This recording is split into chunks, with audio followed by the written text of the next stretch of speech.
Real Bus está de volta à estrada. Uma volta responsável e controlada, seguindo todo o protocolo de higiene recomendado pelas autoridades de saúde. Uso obrigatório de máscaras, álcool em gel para todos, higienização completa dos ônibus e renovação do ar a cada minuto durante o trajeto. Se o seu destino for João Pessoa, Campina Grande, São João do Cariri, Serra Branca, Sumé, Monteiro, São José dos Cordeiros ou São Sebastião do Umbuzeiro, conte com a gente. Mesmo em tempos desafiadores, o compromisso da Real Bus é com a sua satisfação.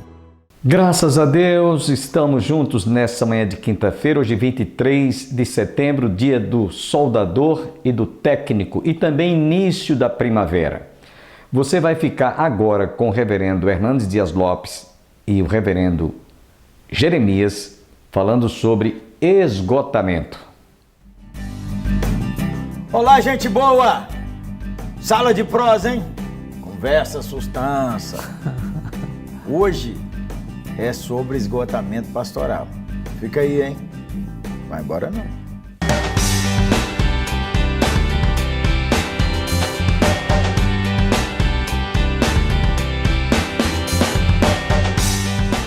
Começa. Pandemia. Tá difícil para todo mundo. E o pastorzão aí, como é que vai você? E a dona do pastor? E os meninos? E a igreja online? Aí tem a tensão, porque o pastor fala assim, culto online. Não tem culto online. E o pastor, menino, está trabalhando. Tem os pastores das igrejas estruturadas. E tem os pastores das chamadas pequenas igrejas que o sustância, até o celular precisa trocar. Ô mestre, vamos conversar aí para... Você mesmo, mestre, está andando assim meio... Trabalhando demais? Eu acho que essa pandemia mudou o aspecto do trabalho, mas eu acho que nós estamos trabalhando um pouco mais do que antes. Pouco mais? A agenda ficou mais congestionada. Ele foi, como é que é? Ele pagou pouco, né, pastorzão? Ele disse um pouco mais. Um pouco mais. Agenda, e a gente online, não é? O grande aspecto do estresse pastoral, pastor Gerê, é que o pastor, alma de pastor, que ama as ovelhas, não podendo visitar as ovelhas, não podendo ver face a face, não podendo recebê-las no templo para o culto público, tudo isso é muito pesado. Sobretudo quando essas ovelhas ou algumas dessas ovelhas adoecem, vão para o hospital. Às vezes, já ser o caso de alguns irem a óbito e você não poder ter um momento com a família, com mais gente. Tudo isso machuca o coração da gente. Não, e o pastor também, e o povo pira, né, velho? Porque você vai fazer um sepultamento. Quando chega lá no sepultamento, história verdadeira, né? Contigo e comigo. Quando chega lá no sepultamento, a ovelha perdeu o pai, perdeu a mãe, vai abraçar a gente. E agora? Fala, não, você fica lá. Mas aí, meu pastor, família pastoral, fica tensa. Tensa. Além disso, pastor, toda essa conjuntura que o Brasil está vivendo, né? O Brasil talvez é um dos países onde essa crise parece que mais se aflora. Em virtude... Pelo menos é o que a gente escuta mais. Escuta mais, né? Porque... A gente está rindo, gente, porque ninguém sabe nada sobre Etiópia, Eritreia, Sudão. Parece que aqui a crise está mostrando... Parece que o Brasil é o único que tem Covid no mundo. Hoje é o país que mais morre gente, né? Eu disse ontem que... Eu disse um dia desse que a Índia... Passou em termos de números, né? Mas... A gente não está alegrando com isso, não. De jeito nenhum. Até porque também a Índia tem... Tem 1 bilhão e 200 milhões de habitantes. Quer dizer, o Brasil só entra nos 200 milhões. Então brutal. Tem 6 vezes a população do Brasil praticamente. Bom, mas o fato é, pastor, que vem a crise financeira, vem a saúde pública, vem os templos fechados, muitas igrejas pequenas que às vezes têm que pagar o aluguel do salão que está funcionando, os crentes às vezes nem tanto estruturados, maduros na fé, gente nova na fé, neófita, que também está perdendo o emprego, que também não tem condições de entregar com fidelidade suas ofertas, igrejas fechando, né? Tudo Pastorzão, isso estressa. Você precisa reagir. Agora tem duas coisas aí. Primeiro, o pastor reage, a família dele reage, os crentes ajudam. Vamos começar pelos terceiros. Os crentes ajudam. Como é que os crentes ajudam, mestre? Pois é, esse é um ponto que você está trabalhando vital, porque tem crente que ele acha que ele faz um bom trabalho pegando no pé do pastor, sendo vinagre nas feridas do pastor, né? Que transtornam a vida do pastor, tira o sono do pastor. E eu me lembrei aqui, nós estávamos conversando agora nos bastidores, do texto de 1 Coríntios 16. Paulo vivia pressionado para todo lado que ele andava, era pressão para cima dele. E aí ele estava em Éfeso, vieram alguns irmãos lá de Corinto, e ele cita o nome desses irmãos, né? Estéfanas, Fortunato e Arcaico, e ele disse, eles trouxeram refrigério ao meu espírito. Em vez de ser vinagre... Bálsamo. Bálsamo. Então, acho que essa é uma maneira de você ajudar o seu pastor, é ser um membro da igreja, uma ovelha, que seja bálsamo, que tenha uma palavra boa, de encorajamento. Em vez de você ficar alfinetando o seu pastor, ore por ele, coopere com o ministério dele, ajude-o nessa caminhada. Olha, eu quero sugerir que você acompanhe a live do seu pastor. Pronto. Acompanhe a live, precisa ter alguém lá, gente boa. Entendeu? Ore por ele, encoraje a família. Família, vocês podem mandar alguma coisa que pode alegrar o coração do seu pastor. Mande uma mensagem dizendo, estou orando por você, eu estou ao seu lado. E, claro, expressões práticas de bondade. O pastor não está pedindo nada disso, não. Uhum. Uma palavra para a esposa do pastor, mestre. Bom, a esposa do pastor é o termômetro, né, da família pastoral. A minha palavra a você seja uma intercessora do seu marido, tenha muita sabedoria na fala, porque a sua fala tem peso. E muito peso, muito peso.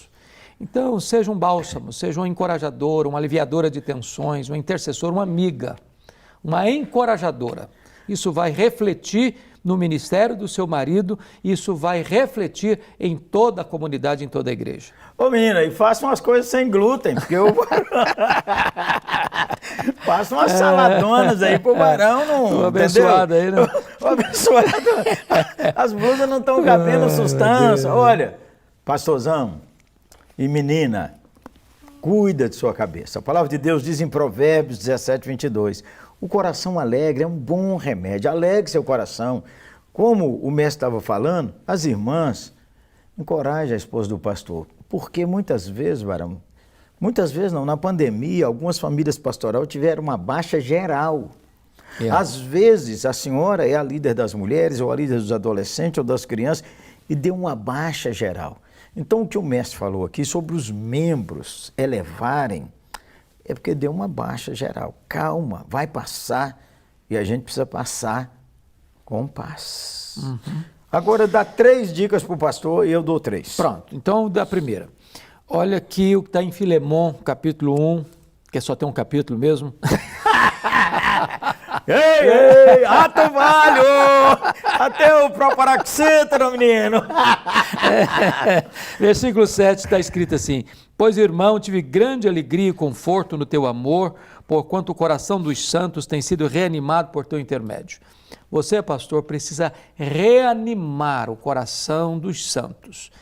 A crise está aí, mas deixa todo mundo falar de crise, você vai falar de solução, você vai falar de esperança, você vai falar do evangelho, você vai falar de boas novas. O pastor tem que ter uma palavra boa para o rebanho, porque se for para repetir a crise, o povo vai ficar mais entristecido ainda. Minha sugestão a você, a minha primeira é pausa. Pastor, descanse um pouco mais. Não fique com a consciência culpada se você resolver ver uma série boa, um filme bom, ler um livro que não foi escrito por um autor cristão. Você precisa descansar sua mente. Ligar para um amigo, contar umas piadas espirituais. Pausa. Segunda dica, mestre. Segunda dica é o seguinte, eu vou pegar no outro lado, virar a moeda. Claro. Templo fechado não é sinônimo de igreja fechada.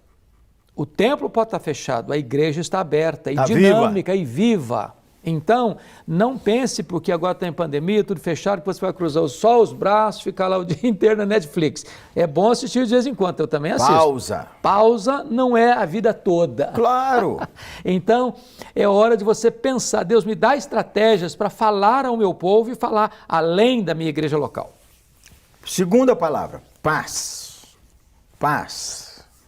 Pastor, o Senhor Jesus disse assim: deixo-vos a minha paz vos dou. Pede ao Salvador um lugar para você nesse ambiente da paz de Deus. Mesmo você trabalhando muito, paz. Terceira, mestre. Terceira, levantando aqui a ideia do Viktor Frankl, que foi um judeu, pai da logoterapia, que sobreviveu ao campo de concentração na Polônia. Ele diz que as pessoas que sobreviveram não foram aquelas que lutaram para sobreviver, essas morreram.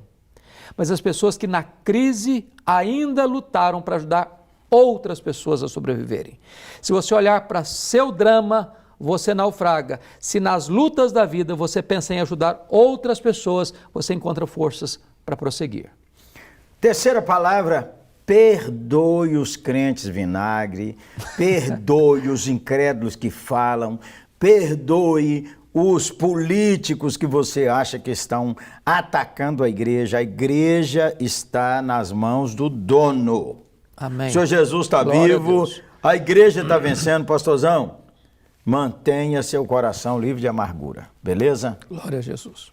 Uma palavra de oração, mestre. Vamos orar. Vamos orar. Vamos orar. Pelos membros, pelas famílias e pelo pastor. Ok. Deus amado, nós queremos colocar diante do trono da tua graça os membros da tua igreja, corpo de Cristo. Oramos pelas famílias, mormente as famílias pastorais. Oramos, meu Deus, por este instrumento que tu levantaste para liderar o teu povo, para pastorear as tuas ovelhas. Revitaliza o seu coração, reanima a sua alma. Amém, Senhor. Dê a ele um novo ânimo, ó Deus, diante desta crise, para que ele possa ter vida plena e ajudar o teu povo a triunfar à luz da tua palavra. Em nome de Jesus oramos. Amém. Amém. Amém. Gente boa, Sala de Prosa é um oferecimento da 8ª Igreja Presbiteriana em Belo Horizonte. Ó, se você for a BH e não for a 8ª, perdeu. E de uma das mais exponenciais agências de evangelização. Luz para o Caminho é uma agência missionária a serviço da causa de Cristo aqui no Brasil e em todo lugar de língua portuguesa. Então, Deus abençoe sua vida, teremos muito prazer em servir você e a igreja que você participa. Olha, Deus abençoe. Os créditos estão aí. LPC, 8ª Igreja. Entre em contato conosco, beleza? Senhor Jesus te abençoe e te guarde, meu pastor, sua família e essa igreja amorosa. Um abraço. Deus abençoe.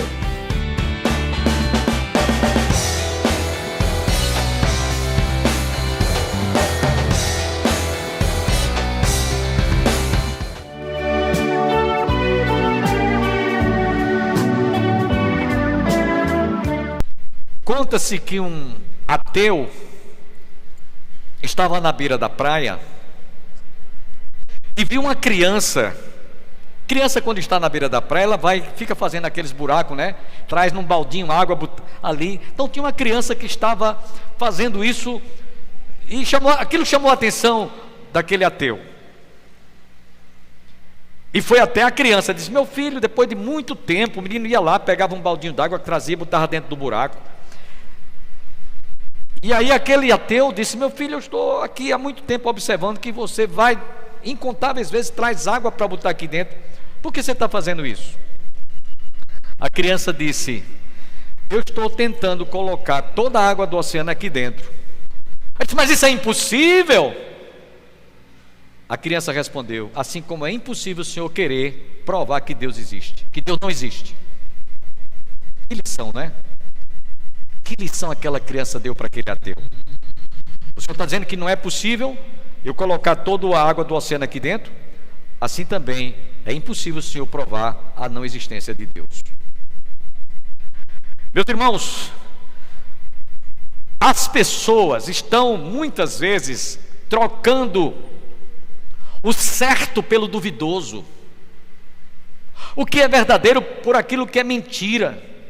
E sabe quem é que consegue fazer isso? Satanás, que é o pai da mentira.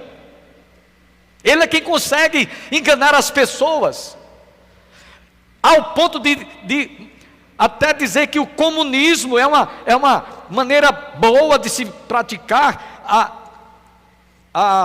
unidade de todos serem iguais. Mas vejam, irmãos, esses países comunistas, eles são, é um país, muitos deles são países que eles desenvolvem a democracia para tirar proveito para eles. Eles tiram proveito, desenvolvem aquilo que é democrático num capitalismo, mas para aqueles que estão na crista da onda. Um puro engano, para toda a população morram de fome, sejam escravos, se tornem escravos nossos. Isso é comunismo. E as pessoas estão aí, muitas pessoas estão acreditando nisso. Aí o fim deles é uma Venezuela. O fim deles é uma nação, é um estado como Cuba. Ou a própria nação do dragão vermelho, em que as pessoas são escravas de um capitalismo selvagem apenas para aqueles que estão na crista da onda, seus líderes, seus monarcas ou presidentes que estejam lá à frente.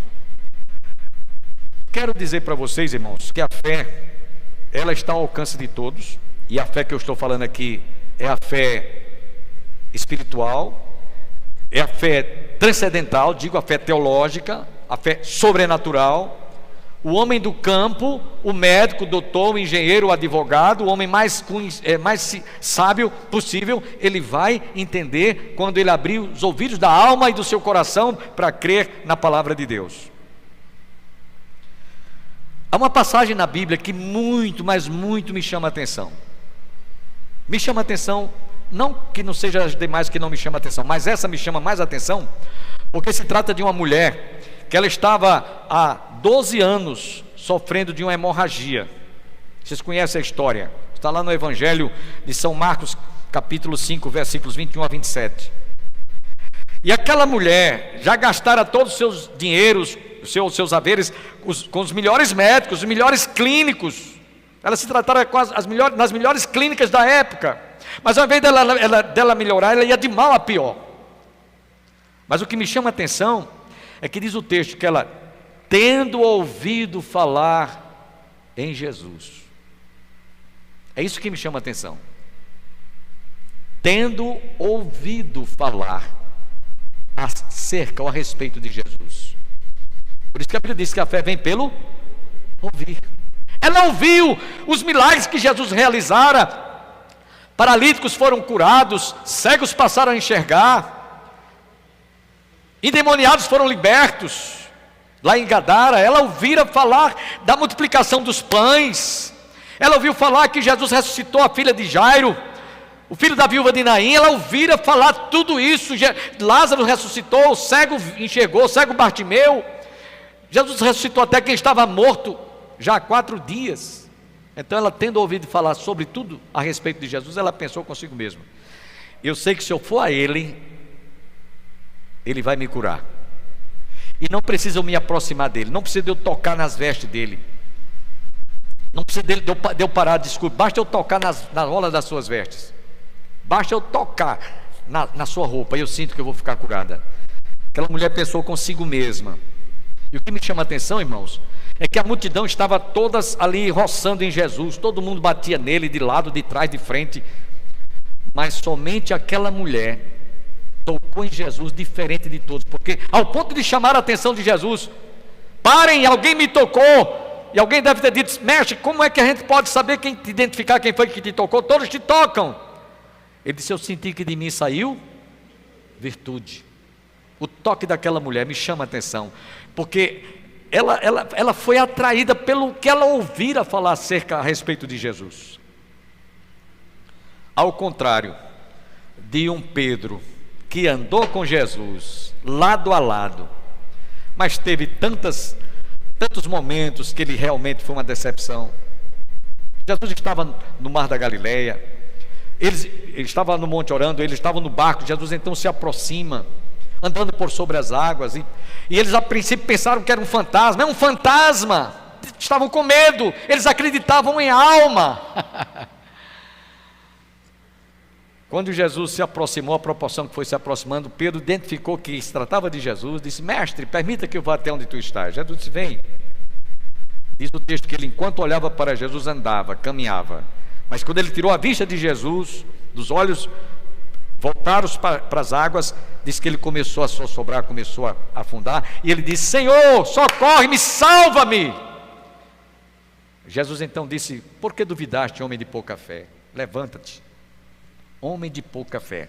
Eu acho que naquela hora Jesus estava dizendo: nem no tamanho de grãozinho de mostarda você tem, rapaz. Você viu tantos milagres. A mulher, essa mulher que eu acabei de relatar, 12 anos, ouviu falar, tendo ouvido falar, ela veio a Jesus. E você que andou comigo aqui, ombro a ombro, lado a lado, deu uma de incrédulo. Que decepção, Pedro. Tomé foi outro exemplo.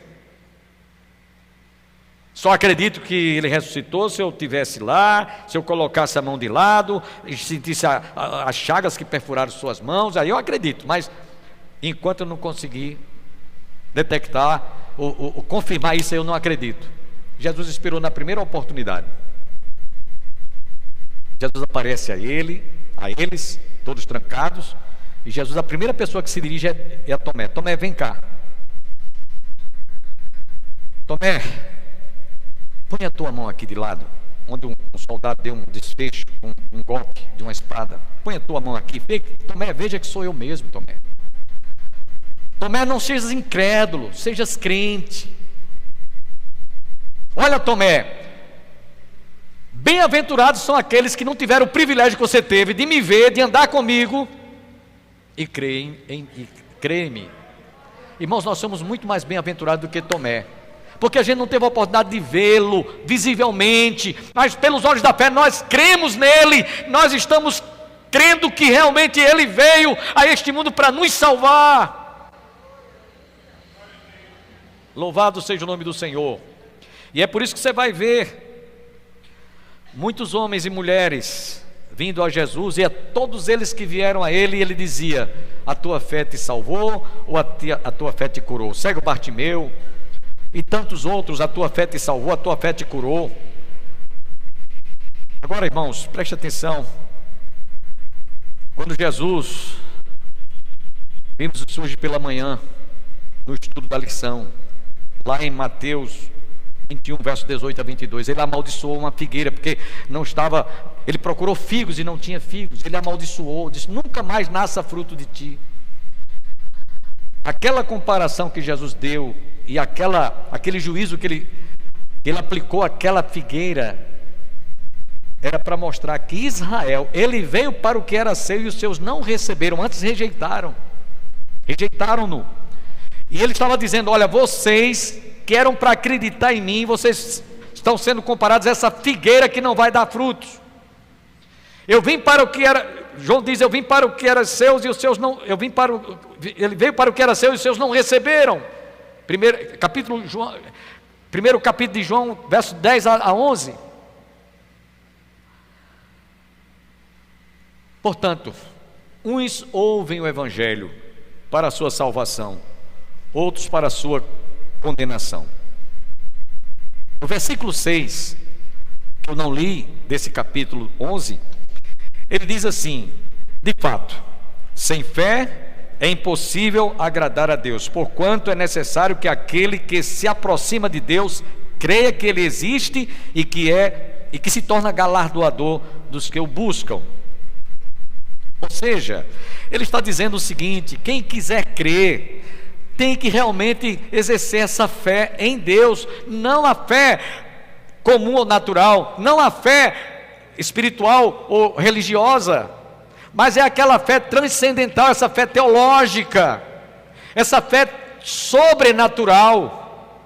E aí você vai realmente ver o quanto Deus é maravilhoso. Romanos 1,17 nos diz que a fé, Romanos 1,17, Paulo escrevendo diz que o justo viverá pela fé. Paulo escrevendo aos Romanos capítulo 5, versículo 1 nos diz: justificados pois mediante a fé. Justificados pois mediante a fé. Agora nenhuma condenação há para aqueles que estão em Cristo Jesus. Paulo, escrevendo aos Efésios 6,16, nos fala que a fé é comparada a um escudo. Ou seja, quando a gente enfrenta algum obstáculo, alguma dificuldade, alguma crise, Deus espera que nós exerçamos fé, exercitemos a fé naquele que tudo pode. Porque a Bíblia diz que aquilo que não provém de fé é pecado. Vou citar aqui alguns exemplos, já estou concluindo. Celebrarmos a ceia do Senhor é um ato de fé, de obediência, uma recomendação que Jesus deixou, que o apóstolo Paulo mais tarde referendou. Entregar o dízimo do Senhor é um ato de fé. Se você não tem fé, não entregue o dízimo do Senhor. Se você não tem fé, não entregue o dízimo. Porque se você fizer sem ter fé naquilo que Deus mostra em sua palavra, você está pecando. O que não provém de fé é pecado. Aí você vai lá para Malaquias, ele diz que provai-me nisto, diz o Senhor, seja fiel a Ele, obedeça-o. Provai-me nisto, diz o Senhor, e vede se eu não abrirei as janelas dos céus e não derramarei sobre vós bênçãos sem medidas, bênçãos sem limites, bênção da qual dela vos advém a maior abastança. A fé, meus irmãos, não é cega, a fé obedece. Abraão, quando foi chamado, por isso que ele é o patriarca da fé, sai da tua terra e da tua parentela e vai para uma terra que eu te mostrarei. Ele não perguntou se ele se dava com o clima, para que lado ficava, se tinha parente lá, se não tinha. Ele foi obedientemente, ele obedeceu aquilo que Deus havia dito: deixa a tua terra e a tua parentela e vai para uma terra que eu te mostrarei. Elias, sozinho, desafiou 450 falsos profetas. Gideão, 32 mil, é muita gente, tem gente demais, caiu para 10 mil, ainda tem gente demais, e foi com 300, uma minoria, que ele prevaleceu. Josué fez o sol parar, as muralhas de Jericó caírem. Jesus, meus irmãos, é o mesmo ontem, hoje e será eternamente. Amém? Ele não muda. A mesma operosidade que houve no Velho Testamento, conforme está todo relatado no capítulo 11, o mesmo Deus daquele povo é o mesmo nosso Deus hoje nos nossos dias. Não há diferença. O problema é que muitos estão enveredando pela fé comum ou natural, ou a fé espiritual e religiosa, e estão abandonando a fé sobrenatural, teológica, transcendental. E eu estou terminando essa palavra trazendo para vocês três pensamentos de três teólogos. O primeiro deles é Paul Holcroft, nomezinho não muito fácil de pronunciar. Ele disse: muitas pessoas desejam ter uma fé do tamanho de uma montanha antes de tentarem mover a semente de uma mostarda que vocês viram aí. Tem pessoas que estão querendo ter uma fé do tamanho de uma montanha, mas não remove um grãozinho desse aqui, de uma mostarda, minúsculo como é. Um outro teólogo disse, Carvalho de Azevedo, ele disse: o único edifício construído de cima para baixo é o edifício da fé. O único edifício construído de cima para baixo é o edifício da fé. E o último pensamento que eu quero deixar para vocês, que também foi pronunciado por um teólogo, ele disse: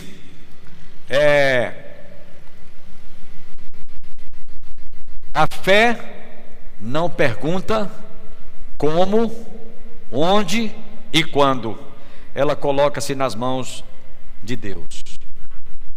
Amém? E quem se coloca nas mãos de Deus jamais se decepcionará. Que Deus nos abençoe. Amém. Amanhã você está convidado a continuar conosco. Tenham todos um bom dia, que todos fiquem com Deus e até amanhã.